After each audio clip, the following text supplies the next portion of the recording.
is going to do a story. Let's go.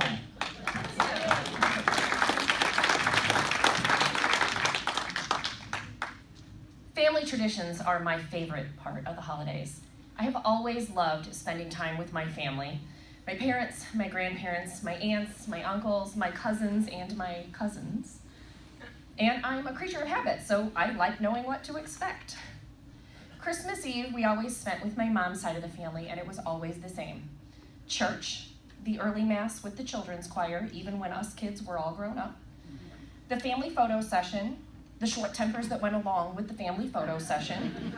Shrimp cocktail, mocktails, and cocktails. The same delicious dinner menu every year, after which we exchanged gifts between families. On Christmas Day, we opened gifts from Santa. We went to my paternal grandmother's house for a fantastic home-cooked meal. And then we joined up with my mom's side of the family and some extended family. On the Sunday between Christmas and New Year's, we got together with my dad's side of the family, which included all 14 of my cousins and their ever-growing families.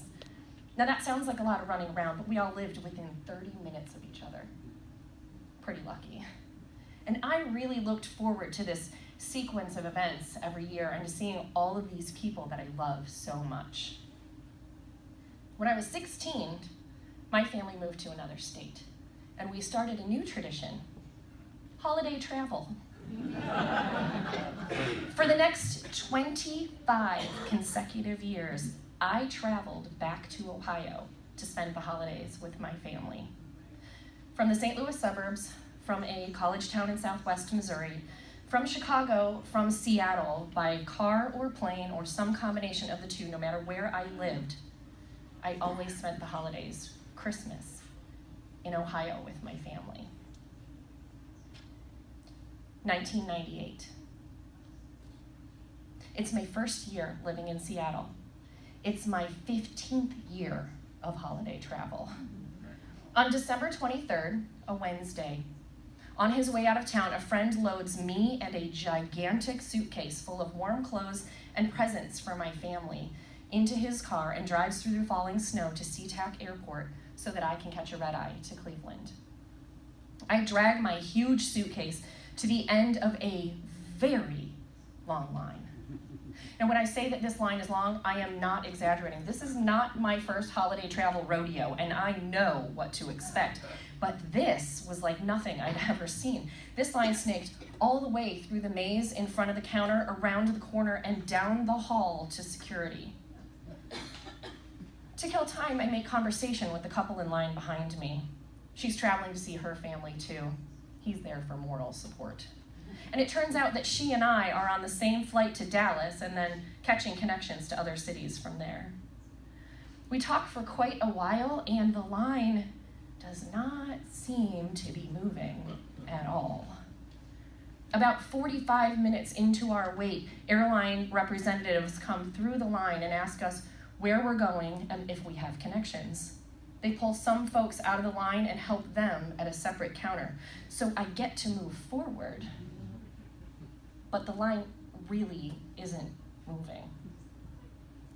We continue our conversation about where we live, what we do, where we're going, who we're gonna spend the holidays with, and what we're looking forward to. And I tell them that I can't wait to see my family, and I'm really looking forward to Christmas Eve. As we inch closer to the counter, I can see and hear angry people yelling at the counter agents. I promise myself, no matter what happens when I get up there, I'm gonna be polite. I don't know what's going on, but I'm sure it's probably not their fault. Nearly 2 hours in line, it's finally my turn. I step up to the counter, and the woman who greets me looks exhausted. It's midnight, but this is a different kind of exhaustion. She asks if Dallas is my final destination that night, and when I say no, I see the change come over her. Her face falls, her body slumps. She looks down at her keyboard, pauses, and then explains. There was an ice storm in Dallas earlier in the week, and there have been people stranded there for 3 days. They can get planes in now, but their priority is getting those people out. If I send you to Dallas, you'll be stuck there until they clear that backlog. Oh. I politely and hopefully ask how soon I can get to Cleveland. She types and clicks and says, there's a flight on Friday morning.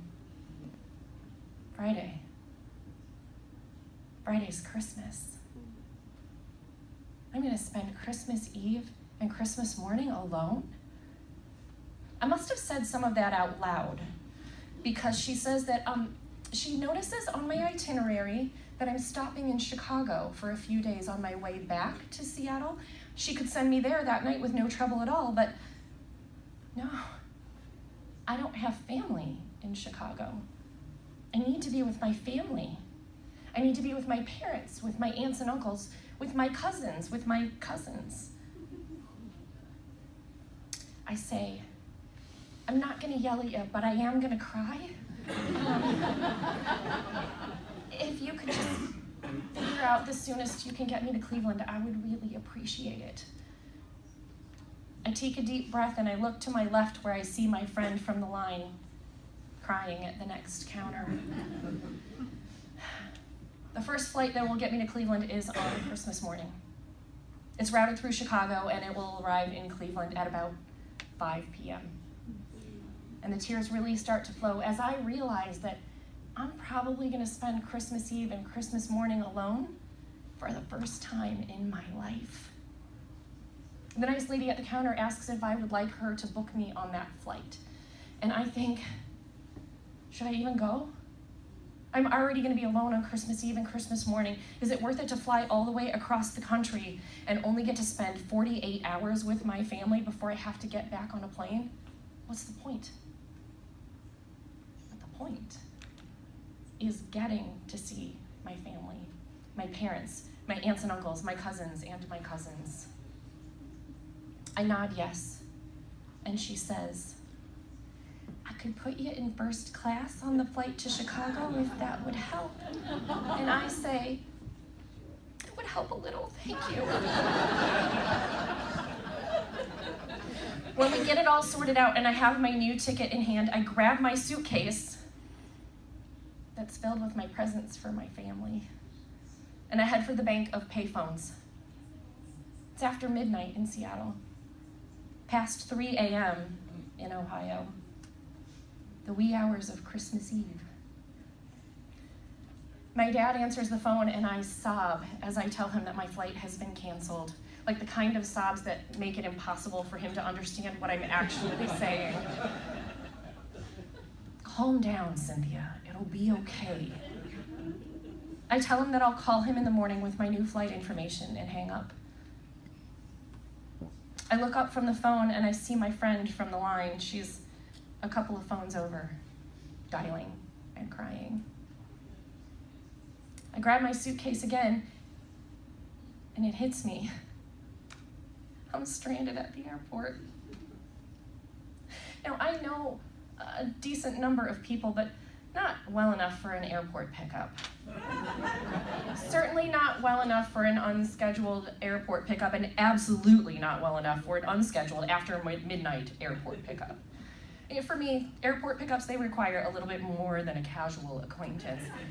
Middle of the night phone calls are reserved for emergency contacts, but my two best friends and my boyfriend have already left town. So I drag my suitcase over to the wall, I sit down on the floor, and I fish in my purse for my little paper phone book. It's 1998. And I page through it, looking for the name of someone in Seattle whose phone number I have, who has not left town for the holidays, and who I think maybe would be willing to come and rescue me. It's hard to read through my tears, and the airport is so noisy. But at this point, it all just sounds like static and the grown-ups from a Peanuts cartoon.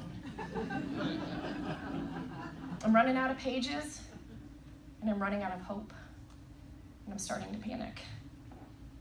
I'm broke. I don't have $50 for a cab ride home. And I think, I'm gonna end up spending Christmas Eve and Christmas morning alone in a crowded airport.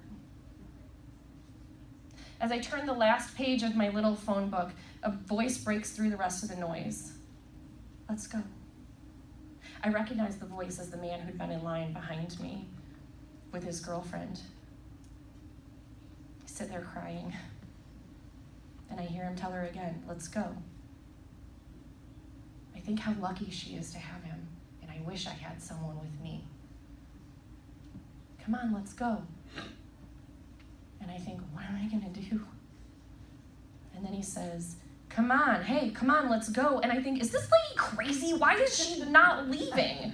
All I wanna do is leave the airport. So I look up, and he's standing over me. Let's go. What? He says, we're gonna take you home. And I say, but I don't live anywhere near you, and it's snowy. And he asks, you got a better idea? I shake my head, and he says, then let's go. I burst into a fresh round of tears, through which I laugh and say, there is a Santa Claus.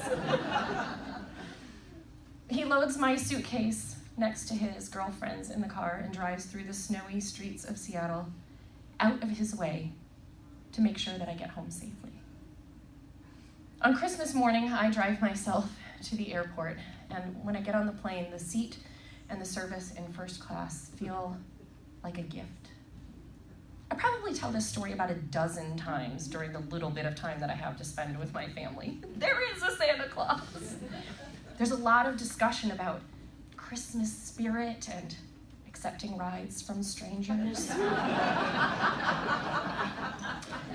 When I'm on my way back home to Seattle, I'm seated next to a couple of newlyweds, and we've got plenty of time after we strike up conversation to talk about everything under the sun. She shows me their wedding and honeymoon photos, and I tell her stories about my family. And after the plane lands, her husband goes to the payphones, and she and I continue talking as we wait for our luggage. He comes back looking irritated and says that their friend has flaked on them, they don't have a ride home, and they're gonna have to take a taxi. So I smile and say, let's go. I'm gonna take you home. Thank you.